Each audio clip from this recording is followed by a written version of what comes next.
Olá, a Conversa Política está de volta para discutir o período pós-eleições e quem está comigo aqui no estúdio é o senador Álvaro Dias, candidato mais votado do país em números proporcionais, né, senador? Parabéns em primeiro lugar. Como é que o senhor viu esse resultado das urnas? Muito obrigado. Primeiramente, o agradecimento, né, pela generosidade dos eleitores. Nós estivemos aqui durante a campanha, na sabatina, né, discutindo os problemas, falamos um pouco de como estava se dando a campanha, né? E o resultado foi fantástico, emocionante. As pesquisas, aliás, a gente conversou sobre isso naquela oportunidade, já apontavam uma vitória muito grande para o senhor. A gente até perguntava a que o senhor atribuía isso, o senhor trouxe o resultado do que ouvia nas ruas, né? Exato. A pesquisa tira a surpresa, né? Nós acompanhamos sempre por pesquisas, desde a fase que antecedia a campanha eleitoral e depois durante a campanha eleitoral.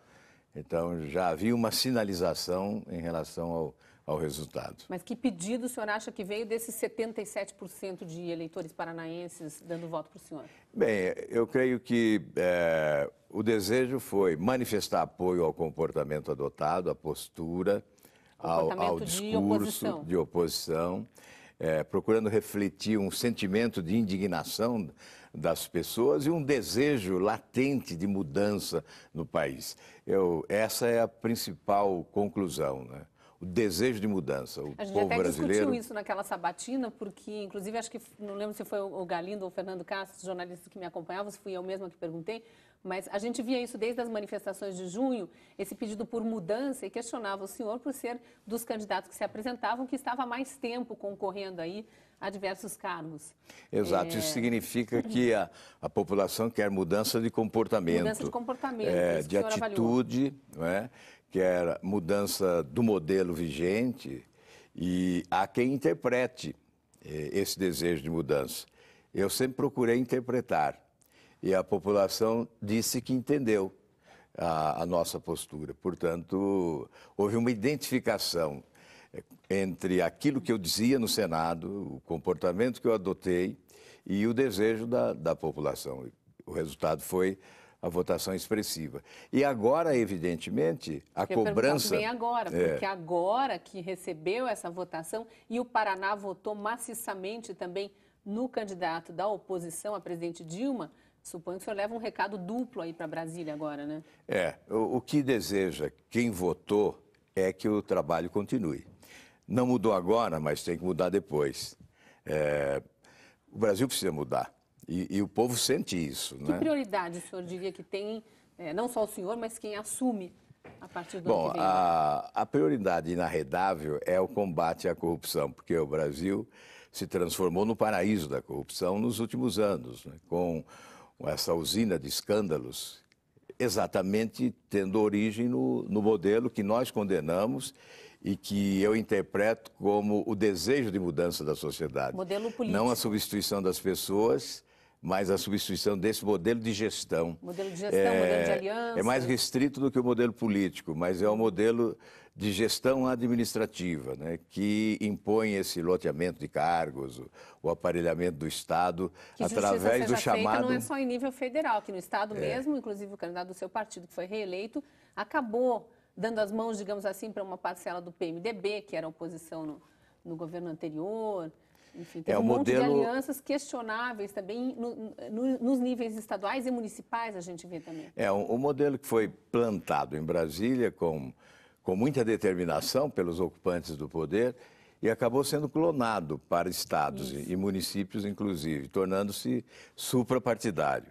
Então, quando nós combatemos esse modelo, nós não estamos tentando atingir apenas o partido que governa o país no momento, mas todos aqueles que aderiram a esse modelo. Inclusive, eu digo sempre que a própria imprensa assimilou esse modelo com muita naturalidade. A imprensa, quando divulga que a presidente Dilma está compondo a sua equipe e está negociando com o PMDB ou com outro partido a indicação deste ou daquele nome, a imprensa divulga isso com muita naturalidade. E isso não é natural. Isso Mas é um como absurdo. combater isso, senador? Por exemplo, no Senado, é possível fazer alguma coisa para tentar mudar esse modelo de gestão? Precisa haver a união do Senado, do Congresso e das próprias assembleias legislativas? A questão é romper com essa cultura política, né? Porque eu confesso, eu até ri enquanto você perguntava, exatamente porque eu comecei... Já tentaram fazer isso, Eu né? comecei a imaginar que quantos adeririam a esse combate, né? Até aqui, Quantos não eu estão me atrelados, sinto né? solitário nessa luta de combate a esse modelo. Na campanha eleitoral, eu não ouvi dos candidatos à presidência da República. Tivemos vários candidatos, inclusive aqueles que não tinham nenhuma chance de ganhar a eleição Mas e que falavam poderiam ser mais fortemente. ousados, né? Poderiam ser mais ousados, fazer propostas mais ousadas, até para convocar responsabilidade os que possuíam chances eleitorais, né? Mas não o fizeram. Então, o combate a esse modelo foi esquecido. E eu acho isso essencial. Acho que está exatamente no combate a esse modelo, na substituição desse modelo, o início da mudança. Nós só vamos mudar, a palavra mudança, que é a aspiração nacional, nós só vamos mudar para valer se nós substituirmos esse modelo. E aí a gente falou muito na campanha, ouviu muito na campanha todos os candidatos de todos os níveis falarem em reforma política. O senhor mesmo aqui na sabatina que a gente já falava que estão discutindo detalhes, financiamento público ou não, enfim, fim de mandato de 8 anos para senador, coincidência de eleições majoritárias com minoritárias. Mas o que é possível, o que o senhor vê que é possível acontecer já nessa gestão que vai se iniciar em 2015, em termos de reforma política, algo que realmente mude o país de alguma forma? Toda vez que a gente falar em reforma política, tem que pedir perdão para a população, né? Perdão, o pessoal já está cansando, porque nós né? estamos falando disso há muito tempo e não acontece. Então, todos já estão estressados de ouvir falar em reforma política. E querem ver acontecer. Agora, é preciso sempre considerar que nós estamos sob a égide de um presidencialismo muito forte, quase que imperial. Executivo mandando nos outros poderes. E nós dependemos da vontade política de quem preside o país para que as grandes reformas ocorram. A reforma política só não ocorreu até agora porque não houve interesse da presidência da República. Eu me recordo da época mas do se Fernando Henrique falando Cardoso. disso, né? Inclusive por um modelo que ela julga o ideal, que é o plebiscito. Exato. Agora, a presidente assumiu o compromisso de forma mais assertiva, né? Tanto é que já iniciou o proselitismo pós-eleição, falando na reforma política, propondo equivocadamente um plebiscito, mas já houve o recuo, desnecessário, desautoriza inclusive o eleitor. Ele elegeu esse Congresso exatamente com esse objetivo também, que foi um tema muito discutido na campanha Reforma Política. Então, é um dos temas essenciais para o voto, né? Certamente foi. Então, seria desautorizar o eleitor. Mas será que virá do Congresso? O Congresso depende da presidência, em função do presidencialismo forte.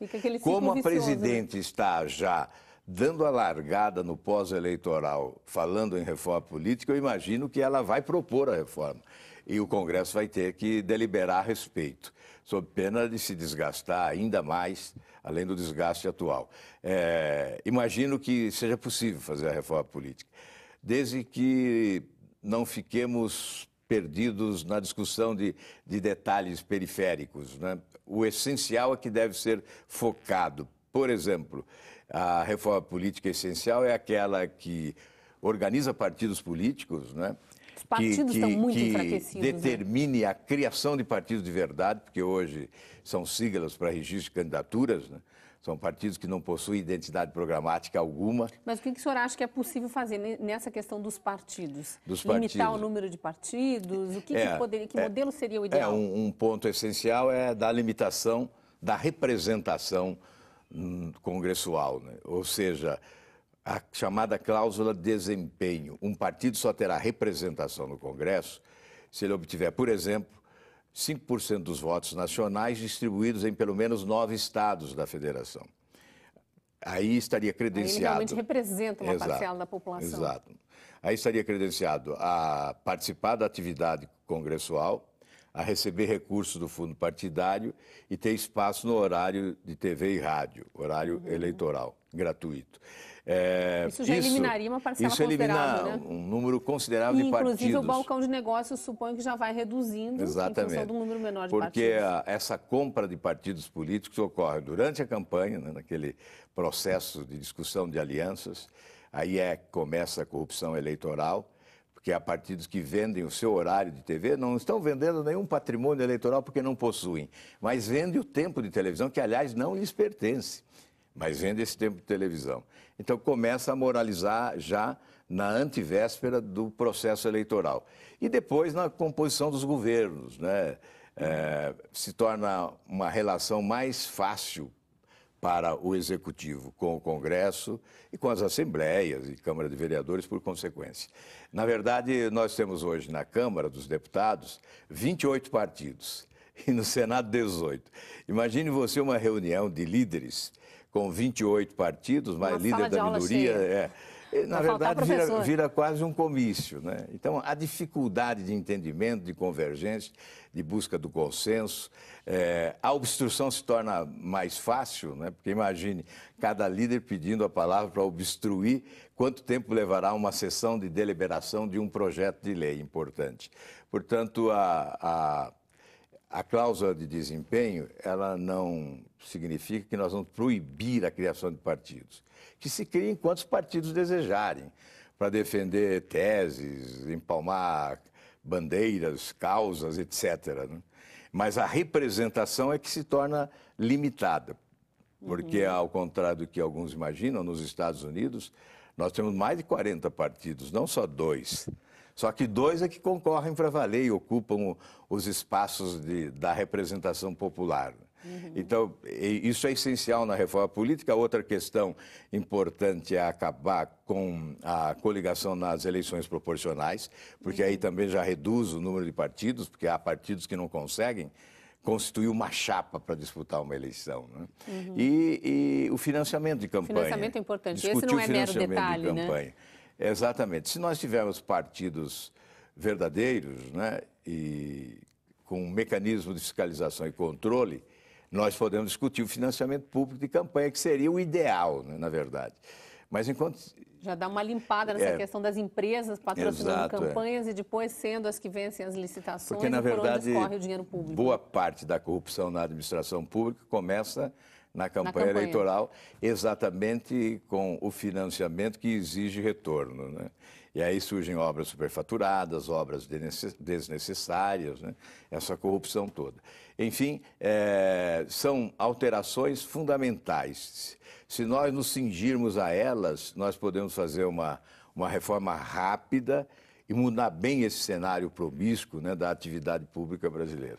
Eu vou chamar um intervalo brevemente. No próximo bloco, eu volto a conversar com o senador Álvaro Dias também sobre a força do PSDB no Brasil e o recado que o eleitor paranaense mandou, votando maciçamente não só no senhor, mas reelegendo o governador Beto Richa e dando uma votação muito expressiva para o candidato Aécio Neves.